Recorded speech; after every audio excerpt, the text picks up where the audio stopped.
বিসমিল্লাহির রহমানির রহিম। আসসালামু আলাইকুম। আমি সাবিহা সুলতানা, দৌলতপুর গার্লস ডিগ্রি কলেজের গার্হস্থ্য বিজ্ঞানের শিক্ষিকা। প্রিয় শিক্ষার্থীবৃন্দ, তোমাদের সকলকে এই অনলাইন ক্লাসে স্বাগত। আজ আমি তোমাদেরকে পড়াতে যাচ্ছি গার্হস্থ্য বিজ্ঞানের দ্বিতীয় পত্রের প্রথম অধ্যায়, বাংলাদেশ বর্তমান পরিবার কাঠামো। বাংলাদেশ বর্তমান পরিবার কাঠামোর এই বিষয়টার প্রিভিয়াস কিছু টপিকস নিয়ে আমি তোমাদের প্রিভিয়াস ক্লাসে আলোচনা করেছি। সেখানে ছিল সমাজ পরিবার কি, পরিবারের বৈশিষ্ট্যগুলা কি, একক ও যৌথ পরিবারের বৈশিষ্ট্যগুলা কি কি আছে, পরিবারের কার্যাবলীগুলা কি কি, পরিবারের শ্রেণী বিভাগ, এই সম্পর্কে আমি তোমাদেরকে প্রিভিয়াস ক্লাসে পড়িয়েছি। আজ আমি তোমাদেরকে পড়াতে যাচ্ছি পরিবারের উপরে সমাজের পরিবর্তনের প্রভাবটা কি আর পরিবারের বন্ধনগুলা কি। এই দুইটা টপিক সম্পর্কে আজ আমি তোমাদেরকে ধারণা দিতে যাচ্ছি। পরিবারের উপরে সমাজের পরিবর্তন। সমাজের পরিবর্তনটা কি বা কেন হচ্ছে? সমাজের পরিবর্তনটা কি হচ্ছে? সমাজের পরিবর্তন কিন্তু একটা গতিশীল, একটা চলমান প্রক্রিয়া। এটা কখনো খুব দ্রুত হয়, কখনো খুব ধীরে হয়। এই পরিবর্তনটা কেন হয়? এই পরিবর্তনটা হচ্ছে আমাদের শিল্পায়নের জন্য, আমাদের নগরায়নের জন্য, আমাদের যান্ত্রিক যে সভ্যতার বিকাশ ঘটছে তার জন্য, আধুনিক বিজ্ঞান ও প্রযুক্তির কারণে, আমাদের এই যে বিশ্বায়নের কারণে আমাদের ভিতরে পাশ্চাত্য থেকেও কিছু কিছু সংস্কৃতি আমাদের ভিতরে আসছে, আমাদের ভিতরে মূল্যবোধের পরিবর্তন হচ্ছে। এই সব কিছু মিলে শিক্ষার যে প্রসার ঘটছে, এই সব কিছু মিলেই আমাদের ভিতরে, আমাদের সমাজের কিছু পরিবর্তন হচ্ছে। আর এই সমাজের পরিবর্তনটা আমাদের পরিবারের উপরও একটা প্রভাব ফেলছে। কেন বলতো? কারণ আমরা প্রথমেই দেখে আসছি পরিবারের সংঘাতে যে পরিবার হলো একটি সামাজিক প্রতিষ্ঠান। পরিবারটা কি? পরিবারটা হচ্ছে একটা সামাজিক প্রতিষ্ঠান। তাই দেখা যায় এই যে রাজনৈতিক বা এই যে শিক্ষাগত বা এই যে ধর্মীয় যে মূল্যবোধগুলো আছে, এইগুলো যখন আমাদের ভিতরে পরিবর্তিত হয়ে যাচ্ছে, আমাদের চিন্তা ভাবনারও কিন্তু পরিবর্তন হয়ে যাচ্ছে। সেই সাথে সাথে আমাদের পরিবারের ভিতরেও বেশ একটা বড় ধরনের একটা পরিবর্তন লক্ষ্য করা যাচ্ছে। পরিবারের ভিতরের এই পরিবর্তনগুলো কি ধরনের পরিবর্তন হচ্ছে? দেখো, পরিবারের আকার কাঠামোতে পরিবর্তন ঘটছে, অর্থনৈতিক কর্মকাণ্ডে মহিলাদের অংশগ্রহণটা বাড়ছে, পাত্রপাত্রী নির্বাচনে বা কিভাবে বিবাহ অনুষ্ঠান আয়োজন হবে সেখানেও এখন আমরা পরিবর্তন দেখতে পাই। একাধিক বিবাহের প্রবণতা কমে যাচ্ছে, বিবাহ বিচ্ছেদের পরিমাণটা বাড়ছে, যৌতুক প্রথা পরিবর্তন আসছে। যৌতুক প্রথা কিন্তু পুরোপুরি কমে যাচ্ছে না, এটার ভিতরে কিন্তু একটা পরিবর্তন আসছে। পারিবারিক কার্যাবলীতে পরিবর্তন আসছে, সাংস্কৃতিক ক্ষেত্রে পরিবর্তন আসছে, আবাসনে পরিবর্তন আসছে, ধর্মীয় মূল্যবোধের হ্রাস পাচ্ছে, নিরাপত্তার পরিবর্তন আসছে, নিরাপত্তার যে ধরনটা সে ধরনের পরিবর্তন আসছে।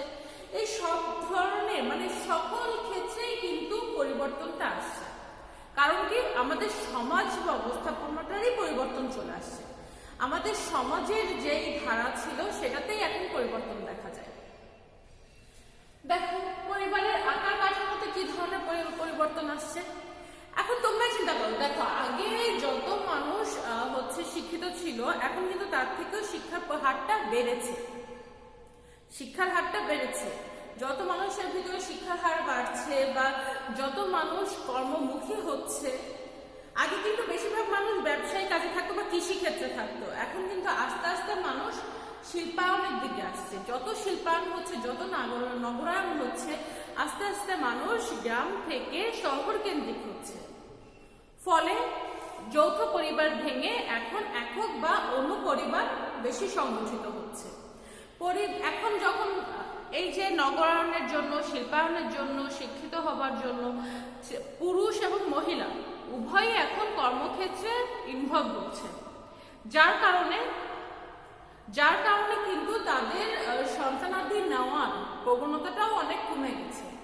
আগে মানুষ বহু সংখ্যক বাচ্চা নিত, কিন্তু এখন কিন্তু মানুষ একটা বা দুটা বাচ্চা নিয়েই আর সন্তানাদি নিতে চায় না। আগে কৃষি ক্ষেত্রে মানুষের অনেক অনেক হচ্ছে জন যে সম্পদ সেটা বেশি লাগতো, যার জন্য এক এক পরিবারে দেখা গেছে অনেকগুলা ছেলে এবং ম্যাক্সিমামই হচ্ছে তারা একই সাথে কৃষি ক্ষেত্রের কাজ করছে। কিন্তু এখন দেখা যায় যে শহর কেন্দ্রিক চাকরি করে বেশি, পরিবারের পরিবারের কাঠামোটাও আস্তে আস্তে এখন ছোট হয়ে যাচ্ছে। অর্থনৈতিক কর্মকাণ্ডে কিন্তু মহিলাদের অংশগ্রহণটা এখন বেড়েছে, শিক্ষার প্রসার হয়েছে, সামাজিক পরিবর্তন হয়েছে, যার কারণে কি হচ্ছে মূল্যবোধেরও আমাদের পরিবর্তন চলে আসছে। এখন দেখা যায় যে দেশের বেশিরভাগ মেয়েরাই অর্থনৈতিক কর্মকাণ্ডে জড়িত হয়। তারা বিভিন্ন গার্মেন্টসে, তারপরে রাস্তায়, পুলে, তারপরে ফ্যাক্টরিতেও এখন কাজ করছে। যারা কিনা একটু বেশি শিক্ষিত হচ্ছে, গ্রামের থেকে হোক অথবা শিক্ষিত একটা মধ্যবর্তী পরিবার থেকে হোক অথবা উচ্চ শিক্ষিত বা উচ্চবিত্ত পরিবার থেকে হোক, তারা সেসব পরিবারের মেয়েরাও এখন শিক্ষা গ্রহণ করছে, শহরের দিকে আসছে, চাকরি করছে। তারাও কিন্তু এখন পরিবারের অর্থনৈতিক সাপোর্ট দিচ্ছে এবং অর্থনৈতিক কার্যাবলীতেও এখন তারা অংশগ্রহণ করছে। এই অংশগ্রহণের ফলেও কিন্তু দেখা যাচ্ছে যে মারা বাচ্চাদের দিকে প্রপার একটা যে টাইমিং দেওয়া, সেই টাইমিংটা দিতে পারছে না, যার ফলে কি হচ্ছে বিভিন্ন রকমের চাইল্ড কেয়ার সেন্টার বা বেবি হোম এগুলো তৈরি হচ্ছে। এইগুলোতেও দেখো এই যে চাইল্ড কেয়ার সেন্টার বা বেবি হোম তৈরি হচ্ছে, সেখানেও কোনো না কোনো মেয়ে নিয়োজিত হচ্ছে। তারা কিছু সংখ্যক মহিলা অথবা কিছু সংখ্যক পুরুষ ও মহিলা মিলেই কিন্তু একটা ডে কেয়ার সেন্টার অথবা একটা এই যে বেবি হোমগুলা যেগুলো থাকে সেগুলা পরিচালনা করছে। বৃদ্ধাশ্রম তৈরি হচ্ছে, বয়স হয়ে গেলে তাদেরকে দেখার জন্য লোক থাকছে না। বৃদ্ধ বাবা মা কোথায় যাচ্ছে? বৃদ্ধাশ্রমে রেখে আসছে। শুধু যে পরিবর্তনটা ভালোই হচ্ছে তা কিন্তু না, খারাপও হচ্ছে। কিছু কিছু পরিবর্তনের কারণে কিছু কিছু বিষয় খারাপও হচ্ছে। আবার কি পাত্রপাত্রী নির্বাচন এবং অনুষ্ঠান আয়োজনের ব্যাপক পরিবর্তন আসছে। আগে কিন্তু অভিভাবকরাই পাত্রপাত্রী নির্বাচন করত। এমনও হতো যে পাত্রপাত্রী বিয়ের আগে এক অন্যকে দেখেও নেই, বাবা মা ঠিক করে আসছে ওখানেই বিয়ে হবে। কিন্তু এখন কিন্তু পাত্রপাত্রীরা নিজেরা পছন্দ করে, অভিভাবকদের মতামতটা খুবই সীমিত পরিমাণ গ্রহণযোগ্য হয়। শুধুমাত্র পাত্রপাত্রী নির্বাচনেও না, অনুষ্ঠানের ক্ষেত্রে আগে বিয়ের অনুষ্ঠান চলতো অনেক দিন ধরে, কিন্তু এখন বিভিন্ন কর্মব্যস্ততার কারণে এই যে দেখা যায় যে ছেলে এবং মেয়ে পক্ষ উভয় পক্ষই মিলে একটি একত্রিত হয়ে খুব স্বল্প পরিসরে অনুষ্ঠান করে থাকে এবং যৌথ ব্যবস্থাপনাও দেখা যায় যে অনেকে অনুষ্ঠান করে থাকে। আবার এমনও হচ্ছে যে অনেক বিবাহ এখন ইন্টারনেট বা ভাইবার অথবা হচ্ছে ফোনে অথবা ইমোতে অথবা মেসেঞ্জারে অথবা হোয়াটসঅ্যাপে এইরকম বিভিন্ন ধরনের সোশ্যাল নেটওয়ার্কিং সাইটেই দেশে বিদেশে বিয়ে হয়ে যাচ্ছে। পাত্রী দেশে, পাত্র বিদেশে, ভাইবারে বা হোয়াটসঅ্যাপে ভিডিও কলিং এ বিবাহ হচ্ছে। এমনও বিভিন্ন বিবাহ এখন হচ্ছে। এখন বিবাহের ধরনেরও পরিবর্তন আসছে। আগে একাধিক বিবাহের প্রবণতা ছিল, বিশেষ করে ধর্মীয় কারণে হোক বা নানা অজুহাতে হোক বিশেষ করে পুরুষেরা একাধিক বিবাহ করত। কিন্তু এখন একাধিক বিবাহের প্রবণতাটা হ্রাস পেয়েছে। বিশেষ করে গ্রাম অঞ্চলে এই পরিবর্তনটা এই বিষয়টা অনেক বেশি দেখা যেত, কিন্তু এখন সেখানেও এই ধারণাটা এই যে প্রথাটা এটা খানিকটাই চেঞ্জ হয়েছে। শহর অঞ্চলে সামাজিক মর্যাদার কারণে অবস্থাগত একটা কারণের জন্য একাধিক বিয়ের প্রবণতাটাও কমে গেছে। বিবাহ বিচ্ছেদের পরিমাণ বৃদ্ধি পেয়েছে। দেখা যাচ্ছে যে স্বামী স্ত্রীর ভিতরে কোনো সংঘাত হলো বা সাংস্কৃতিক অমিল অথবা চিন্তা ভাবনার অমিলের কারণে, অথবা দেখা যাচ্ছে যে সাংস্কৃতিক বা চিন্তা ভাবনার সংঘাত না, দেখা যাচ্ছে বিশ্বাস নাই, সেই কারণে খুব খুব বেশি এখন ডিভোর্স হচ্ছে। কিছু থেকে কিছু হলেই এখন ডিভোর্স হয়ে যায়। এটা তোমরাও দেখেছো যে এখন বিবাহ বিচ্ছেদের পরিমাণটা অনেক বেশি। দেখা যাচ্ছে যে উচ্চ শিক্ষিত যে মধ্যবিত্ত পরিবারগুলো থাকে অথবা উচ্চবিত্ত যে পরিবারগুলো থাকে সেগুলোতে বিবাহ বিচ্ছেদের কারণগুলোই কিন্তু এগুলো হয় যে তাদের মতদর্শন মিলছে না, তাদের চিন্তা ভাবনা মিলছে না, তারা বিশ্বাসের জায়গাটা পাচ্ছে না। কিন্তু নিম্নবিত্ত পরিবারগুলোতে দেখা যায় যে অর্থাভাবটাই মেন কারণ। সেখানে অর্থের অভাবের কারণে, অবিশ্বাসের কারণে বিবাহ বিচ্ছেদ হচ্ছে। যৌতুক প্রথার কারণে বিভিন্ন ধরনের সামাজিক সমস্যা তৈরি হয়, সেক্ষেত্রে আবার বিভিন্ন ধরনের অপরাধও সংঘটিত হয়। এই যৌতুক প্রথাটার নিরসনের জন্য বর্তমান সরকার বিভিন্ন ধরনের যৌতুক বিরোধী আইনও তৈরি করেছে, যার কারণে দেখা যাচ্ছে যে যৌতুক প্রথাটা কিছুটা হ্রাস পেয়েছে। কিন্তু উচ্চবিত্ত পরিবারে এই যে যৌতুক দেওয়াটা তাদের কাছে একটা ট্রেন্ড। হ্যাঁ, এখন হচ্ছে মানুষ যৌতুক দেয় না, মেয়েকে গিফট করে, মেয়ে জামাইকে গিফট করে, যেটা হচ্ছে গিফট। আমার মেয়ে ওখানে যাচ্ছে, আমি তাকে গিফট দিচ্ছি, আমার মেয়ে জামাইকে আমি এটা গিফট দিচ্ছি। উচ্চবিত্ত পরিবারে কে কেমন গিফট দিচ্ছে যার আড়ালে থাকে আসলে যৌতুক। এই গিফট দেওয়াটা এই যে যৌতুক দেওয়াটাও এক ধরনের গর্বের বিষয়। তাদের কাছে এগুলো হচ্ছে একটা সামাজিক মর্যাদার বিষয়। কিন্তু নিম্নবিত্ত পরিবারে এটা হচ্ছে একটা দায় যে যৌতুক না দিলে মেয়েকে ভালো জায়গায় বিবাহ দেওয়া যাবে না, এটা দিতেই হবে, না হলে মেয়ে শ্বশুরবাড়ি যে মার গুটো খাবে।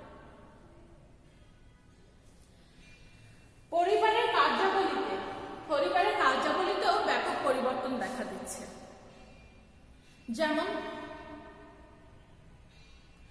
যেমন বিশেষ করে অর্থনৈতিক যে কার্যাবলী আছে,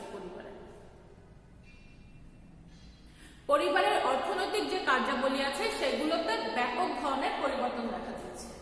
এখানে ছেলে মেয়ে উভয়ই এখন অংশগ্রহণ করে।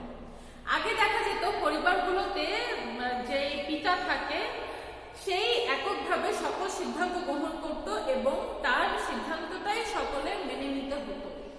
কিন্তু এখন দেখা যায় সিদ্ধান্ত গ্রহণের ক্ষেত্রে স্বামী এবং স্ত্রী দুজনই সমানভাবে অংশগ্রহণ করছে এবং দুজনই একত্রে মিলিত হয়ে পারিবারিক যে কর্মকাণ্ডগুলো আছে সেগুলোকে সম্পাদন করছে।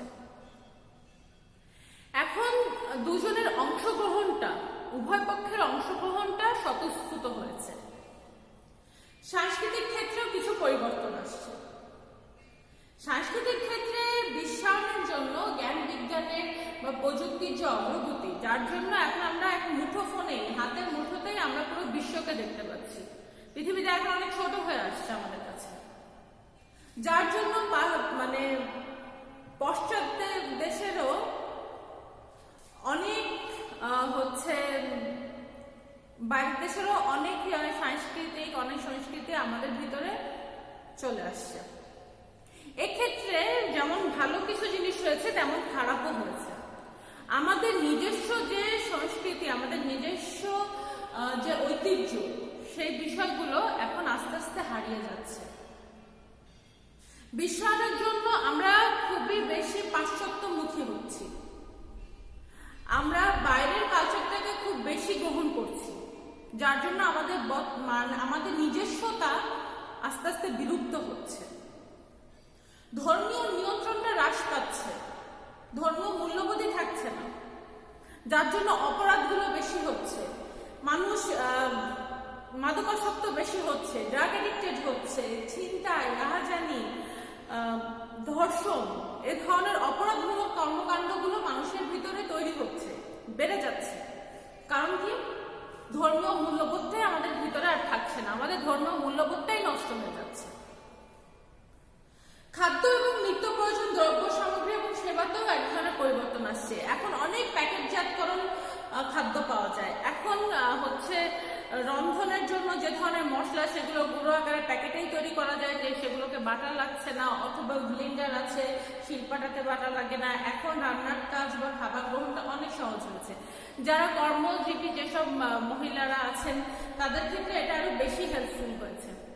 এমনও হয় যে এখন পুরো প্রসেস করা, প্যাকেটজাতকরণ করা মুরগি, মাছ সবকিছুই এইখানে, মানে সবজিগুলো এখন কেটে কেটে প্যাকেটজাত করে বিক্রি হয়।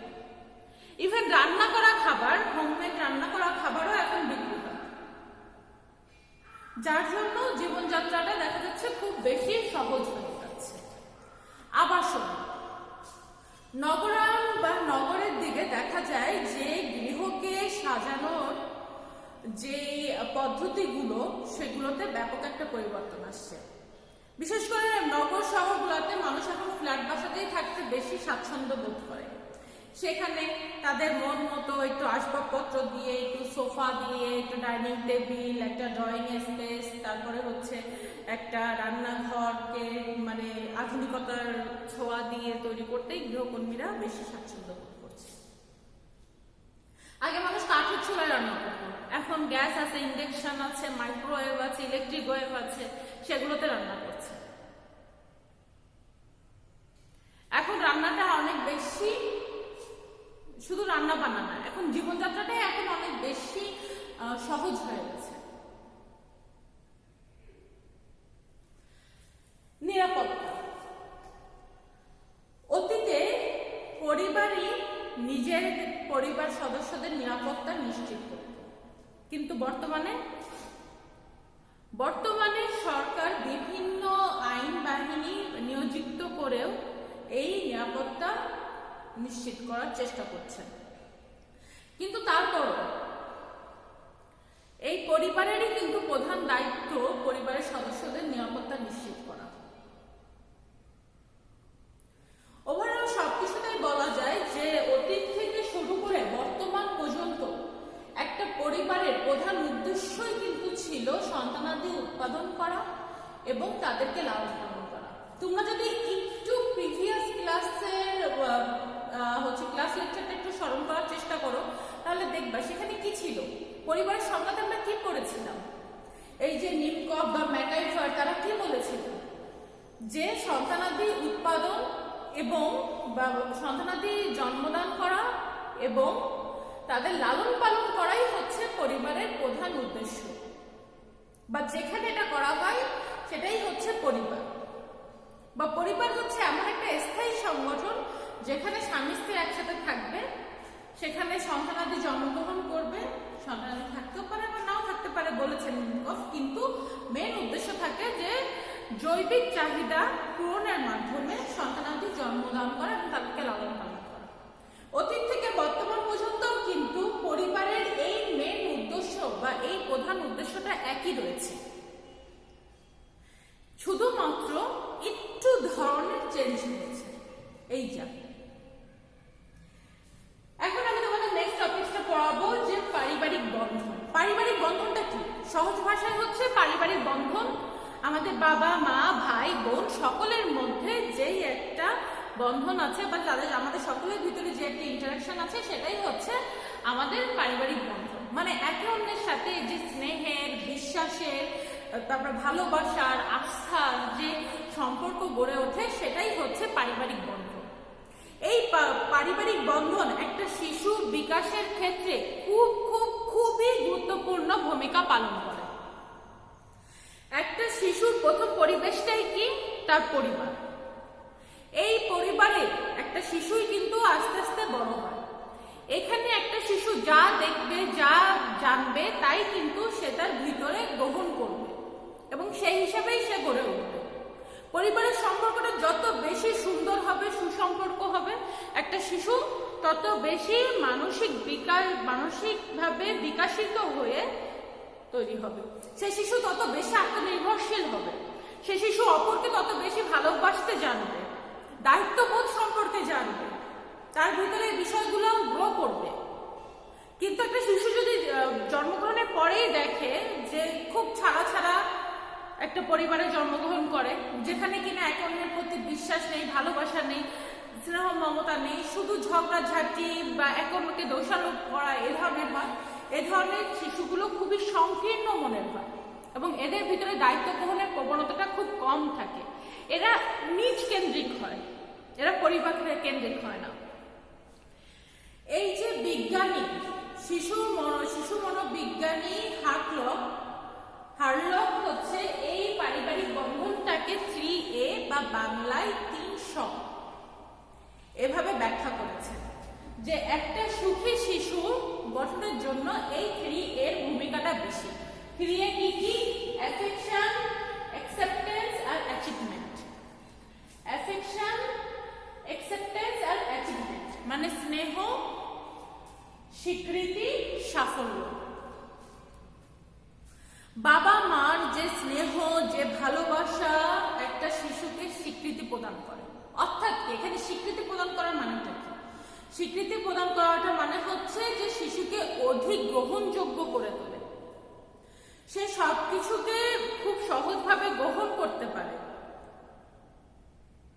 সে সবকিছুর ভিতরে নিজেকে অ্যাডাপ্ট করে নিতে পারে, সে উদার মনের হয়, যার ফলে কি হয় সে খুব সহজেই যে কোনো সাফল্য অর্জন করতে পারে, সে একজন সঠিক মানুষ হিসাবে গড়ে উঠতে পারে, তার ভিতরে মানবীয় যে গুণাবলীগুলো আছে সেগুলো অনেক বেশি প্রকট হয়। প্রিয় শিক্ষার্থীবৃন্দ, আজকের ক্লাসে আমি তোমাদেরকে মেইনলি পড়ানোর চেষ্টা করেছি যে পরিবারের উপরে সমাজের পরিবর্তনগুলো কি কি আর একটা মানে পারিবারিক বন্ধন একটা শিশুর ক্ষেত্রে কি ধরনের ভূমিকা রাখে।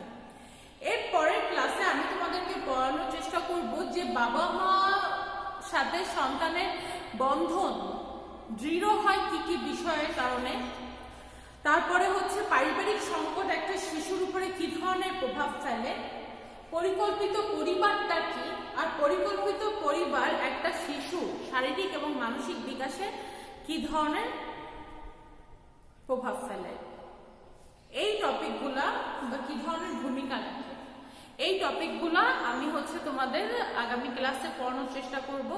ততক্ষণ পর্যন্ত তোমরা সকলেই ভালো থাকো, সুস্থ থাকো এবং নিরাপদ থাকো। আজকের মতো এখানেই শেষ করছি।